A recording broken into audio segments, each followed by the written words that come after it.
سلام طعني هبلي كوراتن فتواتن تخطاتلتي مدب سابوين تايمس لمون كم تلمود نز ساعة الزحرنا يوم حاصرتن اواناون زبلنا مزيناتات حزنا لكم مسئنا لنا نسنا يمكتال لكم نعدم فلما عندنا تطمنا بخم كنقبل كاب سلمتي حزي سبر زينات سامع له امونغو سراويت تግራይን ሰራዊት ምክልኻል ኢትዮጵያ ከቢድ ዝተብሃለ ናይ ተኩስ ልውውጥ ይካየድ ከም ዘሎ እዩ ፍልፍላት ዝለኣኹልና ሓበሬታ ዘመላኽት ሓደ ክልተ እንዳበልና ብዝርዝርና ባኹም ክነቕርቡ ኢና ብኻይ ወገን ድማ ፌደራል ተኣሲሮም ዝርከቡ ተጋሩ አባላት ሰራዊት ትግራይ ይለቀቁ ከበለ ንዝሕለፈው ውሳነ ቤት ህንጸት ከተማ መቀለ አይቀበልን ከበል ዝሕለፈው ውሳነ ዘራራብ ኮይኑ ይርከብ ብፍላይ ድማ ጆኖሳይድ ዝፈጸሙ 400 ዝኾኑ ወተሃደራት ኢትዮጵያ ዝፈትሕ ቤት ህንጸት ኣብ ልዕሊ ተጋሩ ግን ጨኪኑ እንዳተባሃለ ይርከብ ዝርዝሩ ክሰምዑኹም እዚኦምን ካልኦትን ዘካተ ዕለታዊ ምድላውና እስከ ፍጻመ ብምጽናሕ ከተከታተልዎ ንዕድም ላይክ ኮሜንት ሼር ሰብስክራይብ ምግባር ከትዝንጉዑ በብዘለኹም ሰናይ ጻንሒት ይግበረልና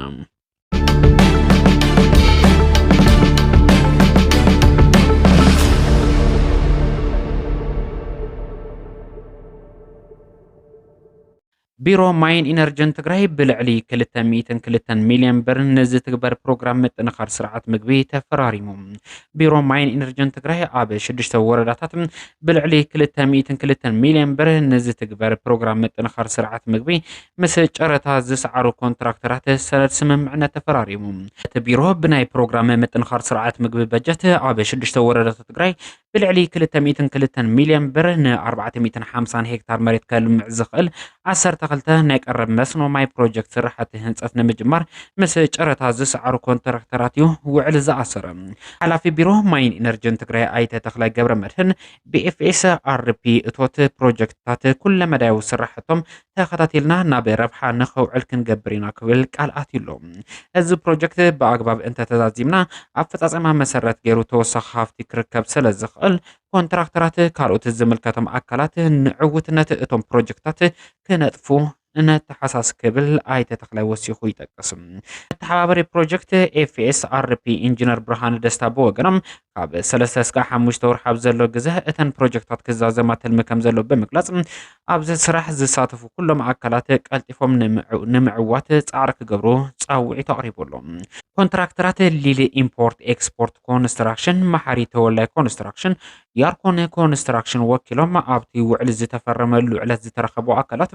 ፕሮጀክታት ኣብ ዝተተሓዘሎም ግዜ ብዘድልይ ፍጥነትን ጽፈትን ንምስራሕ على استفهار سرح نمتكبر دلونتهم كم زازمو قال كم زعتو كفلت تخايللهم أب كتما مقالة تعتمي تجرام باني أب عداقة كيو علز خلك الممرح كتكبر من محضر كتما مقالة حساسيبهم زت جلس أهلومي أب كتما مقالة أب كله نشماتي محبر سبع أب عداقة زو علباني نزفريو تكالات نمكوز أرزوز أممرح قطرم زيرو شومونتا كل تشحن 10 شومونتن مدرق زت يوم أبت زته دايركتوريت كتتل نقطة النقدن ايجنسن سدد النقدن تجري أي تجوعش والد جريمة زوج أمام رحيب ببركة تجري نم تكبر بستواددن زتودبن عجبابه يسرح مهلو تقيسه ملهم ما تحاوري كتتل نقطة النقدي كتمام قلم أي تبرهان والد جريمة بو جنم كم زجلس أو تحت 100 جرام باني أبعد عجا كيو علز خلق المام رح كتكبرن من قصتي كتتل نقطة كم زجمر عفليت أملهم تزته مفري مكفافلتن باني سمويا قصصر تعنا قصصر نقدي حلوة شماتون بقعتن كلن كفل كتماتات مقالة زي تساتفولو انتخونو ابع عداقا زو علباني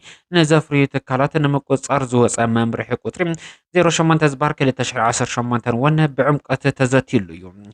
تي ممرحي أبعد عجازو علباني صريتون بقعتون كالرجاج الزخل انتخون نتكبرون تزحجز أب كلن كفل كتماتات كتمام مقلم مس مفريتن نجادون باني ميت كم زت سالت أون تتقيسلهم أبتزته باني قدم كبل مسرت أو شقات بخيلو بمنجست دقوما زجبرلون منجستي متأنن واجن قصصر زجبرلو كم زنبر الدحرم زخخر دحر جونوسايد كوينات تجرجن متأن باني كاب ستاندرد 100 جرام أزيو وريرو كساع 25 5 ግራም ባኒ ኣብ ዕዳጋ ዝውዓለሉ ዝኽፍእ ብርኪ በፂሖም ምንባሩ ኣይተ ብርሃን የዘኻኽሩ እቲ መምርሒ ጽሬትን መጠንን ባኒ መሰረት ዝገበረ እንትኸውን ኣብዚ ሕዚ እዋን ድጎማ ስለ ዘይግበረሉ ዋጋን ተመንን ነፃ ውድድር መሰረት ዝገበረ ከም ዝኾነ እውን ወሲኾም ጠቂሶም ኣለዉ በዚ መሰረት ካብ ሶኒ ዕለት 25 ጥሪ 2018 ዓመተ ምህረት ጀሚሩ መጠኑ ትሕቲ 100 ግራም ባኒ ፍልፍሉ ዘይፍለጥ ባኒ ጽሬቱ ዘይሓለወ መፍረይቲ ዘይሕጋዊ ነጋዶን ካልኦት ረቑሓታት እቲ መምርሒ ክትትልን ቁፅፅርን ከም ዘካይድ ሕጊ ዝጠሓሱ ኣካላት ድማ ሕጋዊ ስጉምቲ ክውሰዶም ከም ዝኾነ እቲ መምርሒ ጠቂሱሎ ኣብ ከተማ መቐለ ሕጋውያን ዝኾኑ ልዕሊ 230 ዝኾኑ ሰንከትን ነጋዶ ባኑ ከም ዘለው ዝተሓበረ እንትኸውን ኣብቲ መድረኽ ዘተ ዝተሳተፉ ነጋዶ ብወገኖም እቲ መምርሒ እዋናውን ትክክለኛን ከም ዝኾነ ድሕሪ ምግላጽ ኣብ ስራሕ ዘጋጥሞም እቲ ትክክል ቁፅፅርን ፍትሓውን ዘላቒ ክኸውን ከም ዝግባእ ድማ ጠቂሶም ኣለዉ ቤት ህንጸት ከተማ መቐለ ውሳነ ፌደራል ሰበር ኣይቅበልን ኣይፍጽምን ኢሉ ቤት ህንጸት ከተማ መቐለ ልዕሊ 450 ጆኖሳይድን ግፍዕን ዝፈጸሙ ምሩኻት ወተሃደራት ብልጽግና ብጸልማት ኣምሊቑ ዝሰደደ ሕዚ ግና ፌደራል ሰበር ሰማዒ መጋበያ ኣብ ማእሰርቲ ይለቐቑ ኢሉ ዝሃቦ ውሳነ ኣይፍጽምን ጠንጠነለ ኢሉ ውሳነ ኣሕሊፉሎ ከተማ መቐለ ቤት ህንጸት ብሕጊ ካብ ማእሰርቲ ፍትሓዮም ዝበሃል ዘሎ ተጋደልቲ ትግራይ ምዃኖም እውን ሰምዒሎም ኣብ መኸተ ምእንቲ ህዝቢ ትግራይን ከቢድ ዋጋ ዝኸፈሉ ተጋደልቲ እዩ ኣይፈትሕን ብምባል ልዕሊ ሕጊ ከም ዝኾነ ክጠቅስ ዝተረእየ ከተማ መቐለ ቤት ህንጸት ነቶም ንጹሃን ተጋሩ ቀቲሎም ሬሳ ዘቃጸሉ ኣብ ደብረ ኣባይ ዝጨፍጨፉ ማሕበር ዴጎስ ዝረሸኑ ኣክሱም ደመ ብደም ዝገበሩ 450 ምሩኻት ወተሃደራት ብልጽግና ብጸልማት ካብ ሕጊ ኣውፅኡ ምስዳዱ ዝዝከር እዩ ትካላት ትግራይ ናይ ቤት ፍርዲ ውሳነ ኣይንፈጽምን ጠንጠነለይ ዝብላ ዘለዋ ምእንተ ህዝቢ ትግራይ ጥቕሚ ድዩ ወይ ከዓ ምእንተ ውልቀ ሰባት ጥቕሚ ሕዚ እውን ሕቶ ምልክት ኮይኑ ዝቐጸለ ጉዳይ ኮይኑ ይርከብ ቢሮ ፍትሒ ክልል ትግራይ ናይዞም እምብለይ ዝብሉ መሳርሒ ክኸውን ኣይግባእን ዝብሉ ጻውዒታት እውን እንዳቀረቡ ይርከቡ ኣብ መወዳእታ ክቡራትን ፍትዋትን ተኸታተልትና ሰበር ዜና ሕዚ ቅድሚ 1 ደቂቕ ተሰሚዕሎም ኣብ ወረዳ ላዕለዋይ ጸለምቲ ኣብ መንጎ ሰራዊት ትግራይን ሰራዊት ምክልኻል ኢትዮጵያ ናይ ተኩስ ልውውጥ ከም ዝተኻየደ ዘመላኽት ሓበሬታ ሕዚ በፂሑና ኣሎ እቲ ኣብ ወረዳ ላዕለዋይ ጸለምቲ ከተማ ድማ ፍሉይ ቦትኡ ድማ ምጫራ ተባሂሉ ኣብ ዝፍለጥ ከባቢ ዝካየድ ዘሎ ከቢድ ዝተባሃለ ናይ ተኩስ ልውውጥ መዓዝ ከም ዝጀመረ ብምንታይ ምክንያት ከም ዝጀመረ ንጹር ሓበሬታ ክንረክብ ዋላ እኳ እንተዘይከኣልና ኣብዚ ሕዚ ሰዓት ግን ናይ ተኩስ ልውውጣት ከም ዘሎ እዩ ፍልፍላት ዝለኣኹልና ሓበሬታ ዘመላኽት ካብ ቀረባ እዋን ጀሚሩ በኣንፈት ጸለምቲ ከቢድ ዝተባሃለ ወጥሪ ዓሲሉ ከም ዝርከብ እውን እንዳተገለጸ ቀኒ እዩ ሰራዊት ምክልኻል ኢትዮጵያ ኣብ ልዕሊ ሰራዊት ምክልኻል ትግራይ ናይ ድሮን መጥቃዕቲ ብምፍናው ተንኳያ ዝተባሃለ ስጉምቲ ምውሳዱ መጥቃስና ዝከር እንትኸውን ካብዚ ብተወሳኺ እውን ኣብ ከተማ ማይ ጸብሪ ደገፍቲ ሕወሓት ኣባላት ሕወሓት ይኹም ዝብሉ ዝተፈላለዩ ክስታት ዘቕርቡ ሓይልታት ኢትዮጵያን ሓይልታት ኣምሓራን ተጋሩ ለይቲ ብለይቲ ካብ ድቃሶም እንዳልዕሉ ይኣስርዎም ከም ዘሎ መጥቃስና እውን ነቀረባ መዓልታት ተዘክሮ እዩ ተማሊ ጥራሕ